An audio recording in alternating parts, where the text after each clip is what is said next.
What's up, Titans fans? And welcome to another episode of Titans Global Podcast. I'm your host, Maximus Titan Fan, and as with me, as always, is my good buddy Link. What's up, dude? What's up, man? Good to be here.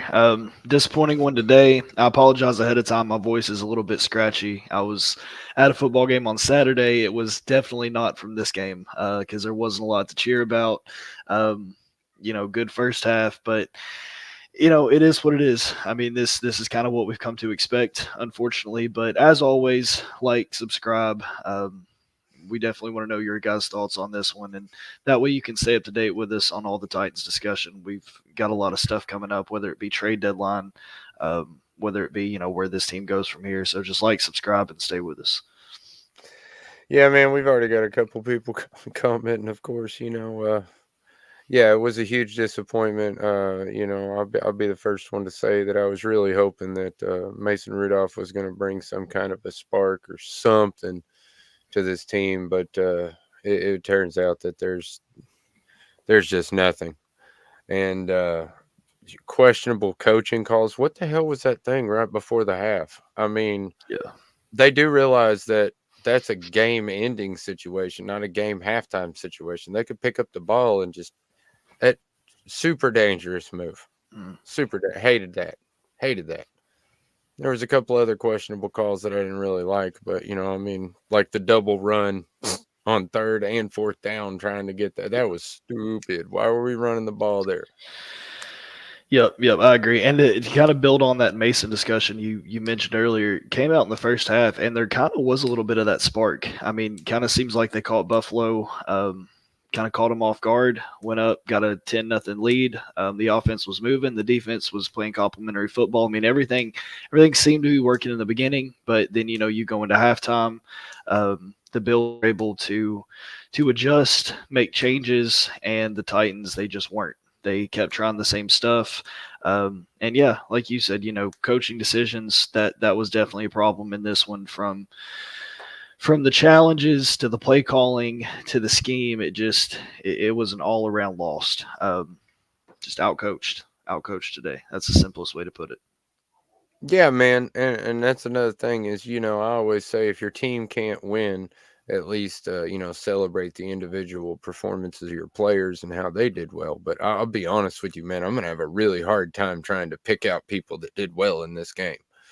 It was not a well played game. It wasn't well coached. It wasn't well executed. Special teams looked like a folly again. Missed tackles. Mm-hmm. Oh, Sweat and Simmons disappeared. Yeah. Just what? Whoa, man. This is gonna Yeah. be rough. It's gonna be a rough show tomorrow. I'm gonna have a hard time trying to figure out a good way to try to spin this game. Yeah, well, and you touched on a lot right there, but I think if I had to find a positive just right out of the gate, it was good to see the tight ends finally getting involved. Shig made a big catch.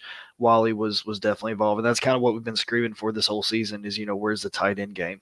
And again, they opened that up early, and it was working, and then it just seemed like they got away from it. Pollard is still Tony Pollard. He had some big plays. It's tough because I felt like the offensive line was severely outmatched. Obviously, Duncan goes out early. NPF comes in and does what NPF's done pretty much all season. So that definitely hurt. But yeah, tough finding bright spots in this one. There's definitely more negative than good. Um, but yeah, it is what it is. You now sit here at 1-5, and we have to figure out, where do they go from here? And it seems like we're asking that question every week. Yeah, and you alluded to it right there, man. Before we even took a snap in this game, we made questionable coaching decisions. Mm-hmm. To make Leroy Watson inactive and to start Jalen Duncan on a team that didn't have any sacks last week, I mean, the offensive line, you're looking for cohesion. You know what I mean? You're looking to meld those guys together into one unit, Mm-hmm. and you keep swapping people around like it's a freaking turnstile or something. And I mean, and then Duncan gets hurt, and who is left to play cleanup for most of the fucking game? MPF, Yep. who's terrible and we don't want to see on the field anyway. So why'd you have him inactive? You should have had at least, if you wanted to give Jalen Duncan a shot. All right, whatever. I don't, whatever.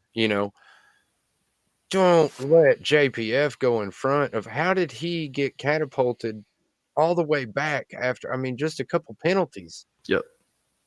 Well, and look, that's not the only position where they lacked depth this week. And I mean, it was almost a disaster because Pollard goes down, looks like a concussion.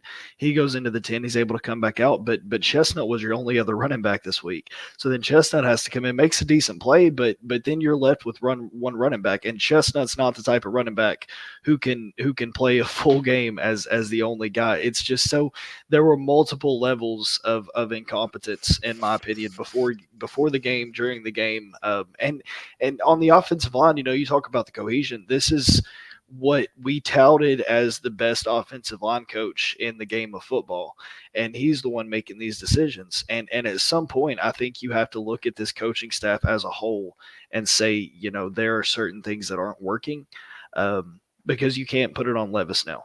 You can't put it on Levis. You can't put the blame on him. You have to start looking at this coaching staff and the way that they're failing over and over again, and they're going to have to start taking some of this blame, in my opinion. Yeah, and I mean, I know, I'm sure you were laughing on the other side of the text when I texted you, but literally after that toss up by Rudolph, I was like, "Holy did he just Levis the ball?" He did. Yep, twice in a row, and one was an interception. Yeah, I mean, he threw it into double coverage, which was to NWI, which is a little stupid anyway. But the toss, I can't. I mean, I guess at least it was a forward toss and not a backwards one. But but again, that's okay. So you've now had two quarterbacks that are making the same mistakes.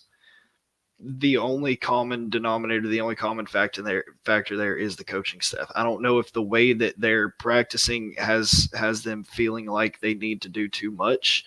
But I mean, you had two quarterbacks do the same thing. And so, again, I think that's a situation where you have to look at the coaching staff. No, it's not a good choice on the part of Rudolph. But why? I mean, we're seeing consistently bad play. I haven't seen any development across the board. And you talked about Simmons and Sweat earlier. I mean, Sweat's possibly battling an injury, but we also need to have the conversation of where has Simmons been? I mean, he's there and you see him in the backfield every now and then, but nowhere near the production that a player of his caliber should be producing. And I keep going back to, okay, no development. I've seen regression from players. That comes back to the coaching staff. We do have some worrisome things to talk about tomorrow. That's for sure. Yep. Anything else you want to wrap up before we the only thing I really want to make a note of, just because I want to keep this in my head that I don't forget. Very, very interesting at the end of that game to see Hopkins standing next to Callahan on the sidelines with his arms behind his back. Looked visibly frustrated. Obviously, he's not the type of player who's going to yell and scream, but there were some eye rolls. Just the posture of his face. Exactly. So that's going to be something to watch this week. I don't know. Obviously, I'm not going to sit here and say I know anything as far as trade talks or anything like that, but that's an interesting decision by Callahan to pull him and have him stand next to him on the sidelines. That's just something I really want to pay attention to. Yeah. Yep. Well, like I said, we'll have some interesting things to talk about tomorrow's show. Mm-hmm. And until then, I guess, tighten up. Peace out.